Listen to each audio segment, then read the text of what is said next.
Guys, tingnan nyo yung nahanap ko. Meron naman palang life vest para sa mga aso. Kakaba-kaba tayong mga dog owners, may mga fur baby tayo. Kapag may mga sakuna, may mga bagyo na ganyan, baka, alam mo yon, lumubog yung mga dog natin. O kaya pag nagpanic sila, malunod, ganun. Meron palang mga ganito, oh. Tapos available siya sa sizes, iba-ibang sizes. Etong pink na to para sa mga French ko to. Ayan.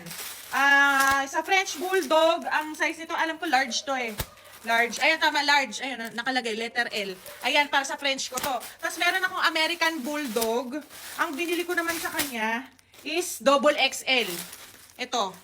Ayan. So, ang kinuha kong kulay yung mga bright colors para madali ko silang mahanap. In case lang na, alam mo, lumubog na rin tong area namin sa susunod ng mga bagyo na wag naman sana. Pero maganda na yung prepared kasi laging kinakabahan, di ba? Lulutang talaga yung mga dogs nyo dito kasi makapal yung foam niya. At saka, pag nilagay ko yung basket, i-click nyo yun, tapos check nyo yung mga reviews, talagang lumulutang yung mga dog. Hindi ko lang naman kasi makakita dito sa video kasi kailangan ko pa silang dalhin sa pool. Kailangan ko pa silang dalhin sa dagat. Hindi ko naman magagawa yun, no, while shooting this video. Pero sinasabi ko na sa inyo, nireview ko to bago ko i-check out. Ang ganda.